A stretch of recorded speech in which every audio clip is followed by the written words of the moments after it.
Sejam bem-vindos e vamos a mais um estudo.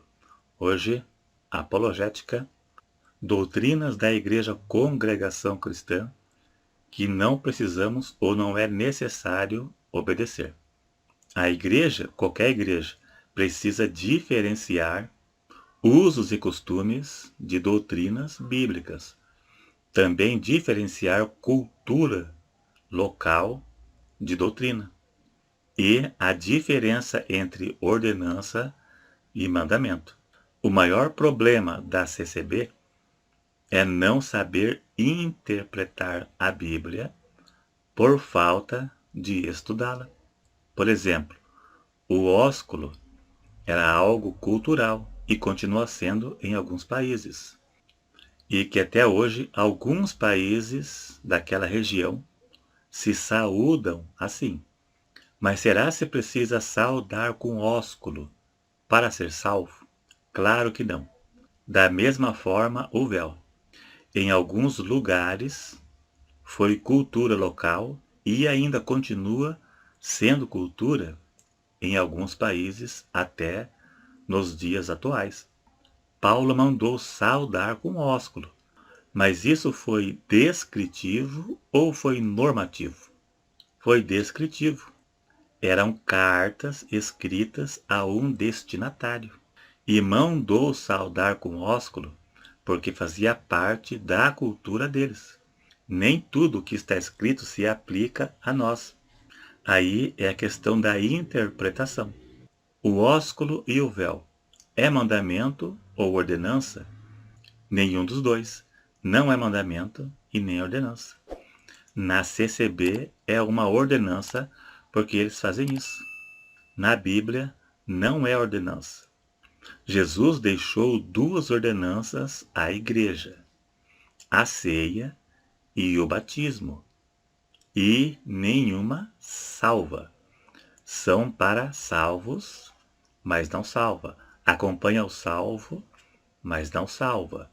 A pessoa se batiza porque é salva. E na CCB é o contrário, batiza para ser salvo. O batismo deles é salvífico. Batismo e ceia são ordenanças, e as ordenanças bíblicas são para salvos.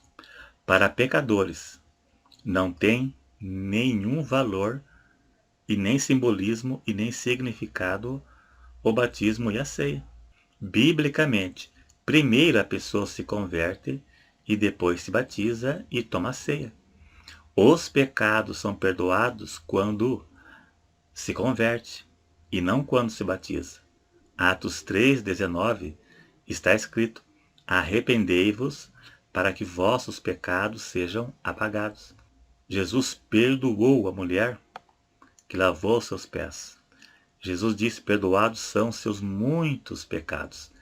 E ele não disse: vai lá, se batiza e depois volta e seus pecados serão perdoados. Jesus, quando curou um homem, ele perdoou os seus pecados. Ele não disse: vai lá se batizar que seus pecados serão apagados.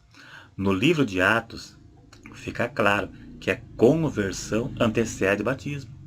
Todos os batismos no livro de Atos são pessoas que se converteram, se arrependeram e depois se batizaram. Entendeu?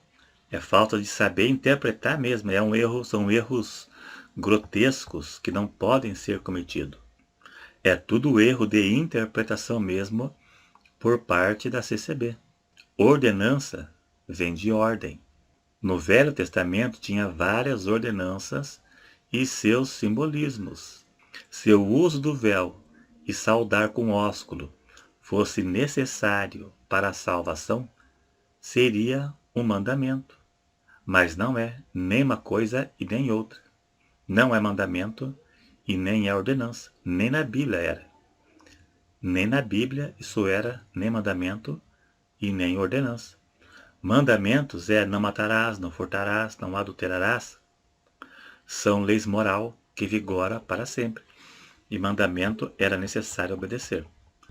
A Bíblia é um livro que foi escrito em épocas e culturas diferentes.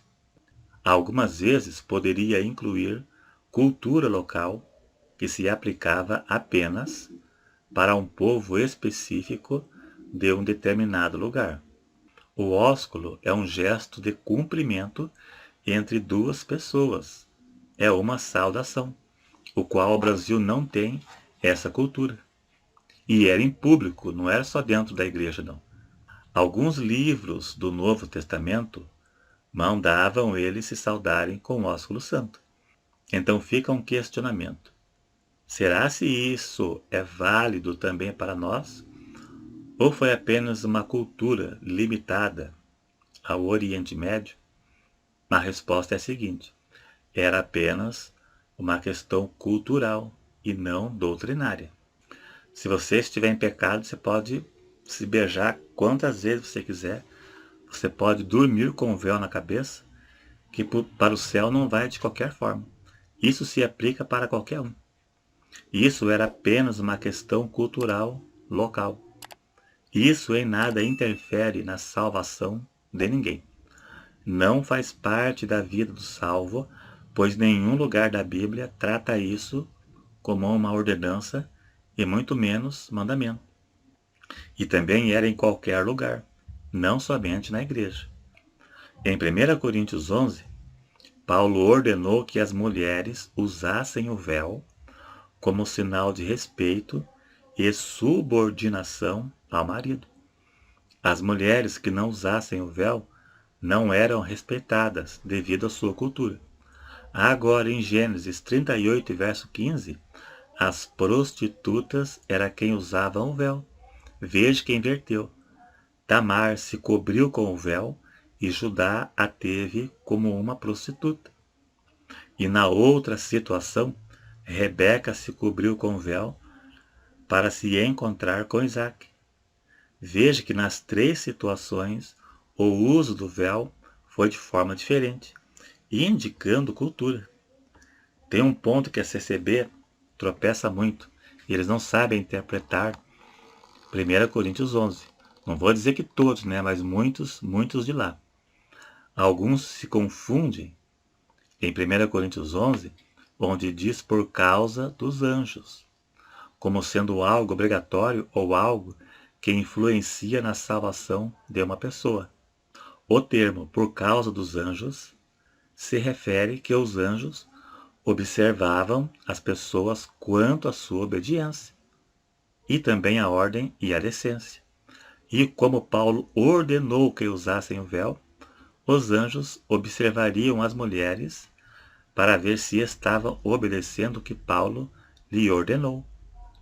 Nos versos 14 e 15, lá diz que Deus deixou o cabelo no lugar do véu.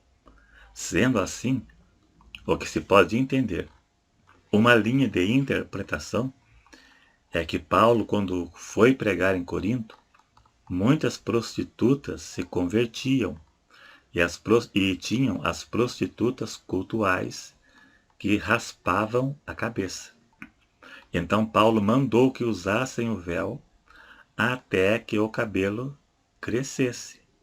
E assim que o cabelo crescesse, não precisaria mais de usar o véu, porque o cabelo, que é o véu natural, iria substituir o véu de pano.